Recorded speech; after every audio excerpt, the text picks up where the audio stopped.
Hubo un día, un momento que trasciende el tiempo y el espacio, un instante que el universo retiene en el silencio del asombro cuando el trono más alto de la eternidad pareció contener su esplendor.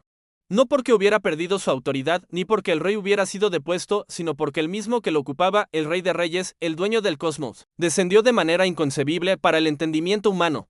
Dios no envió un ángel, no delegó la redención, no se quedó contemplando desde las alturas el dolor de la humanidad, sino que él mismo se bajó de su trono y entró en el mundo que le había creado. No. Llegó como un capitán de ejércitos celestiales, ni como una voz que retumbara en los cielos, sino como un bebé pequeño, frágil, completamente humano, envuelto en pañales y acostado en un pesebre entre animales. Dependiendo del aliento de su madre, ese primer llanto en Belén no fue un truco teológico, no fue un pasaje decorativo en la historia, sino una invasión de amor radical. El que habitaba rodeado por la luz de los serafines ahora lloraba en brazos de una adolescente sencilla. El que con su palabra sostenía los cielos ahora necesitaba el calor de una madre, la ternura de una caricia. El que medía galaxias ahora se dejaba cargar por manos humanas.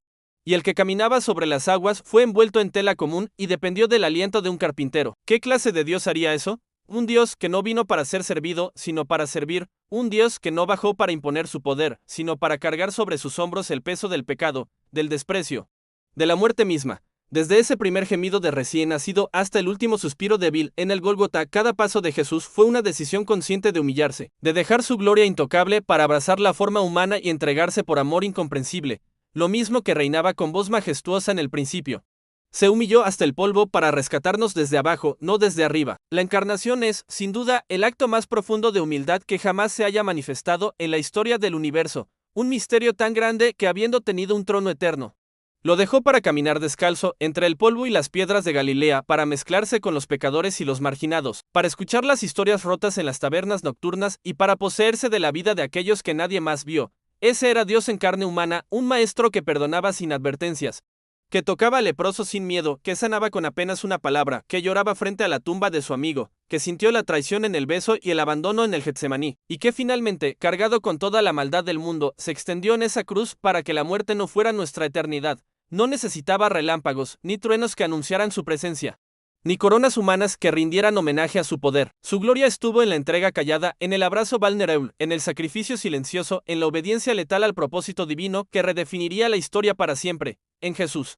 El trono celestial se hizo carne, el Dios invisible se presentó flaco y sangrante, y caminó entre la miseria y la esperanza de la tierra, haciendo del corazón humano su morada temporal. Cuando lo veías llorar, estabas contemplando al Dios que comprende el dolor humano. Cuando lo escuchabas perdonar, estabas oyendo al mismo que escribió los mandamientos con su dedo.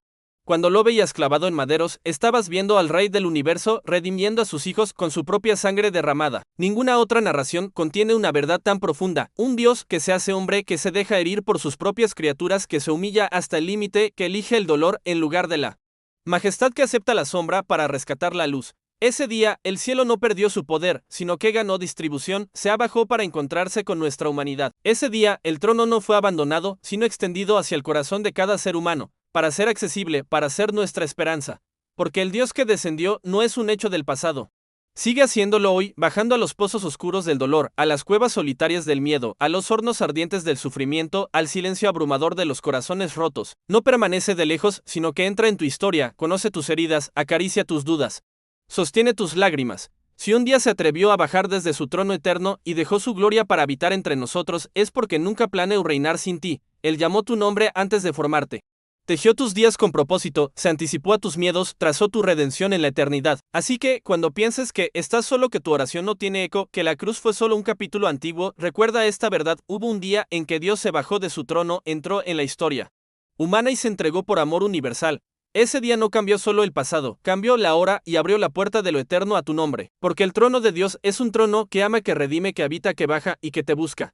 Y si el Dios que te creó habló, lloró, sangró y resucitó, entonces no hay oscuridad demasiado grande, ni temor demasiado profundo, ni pecado demasiado fuerte que su gracia no pueda alcanzar, porque el Rey que se hizo siervo sigue reinando en los corazones que aceptan su entrega. Esto fue Alerta Bíblica.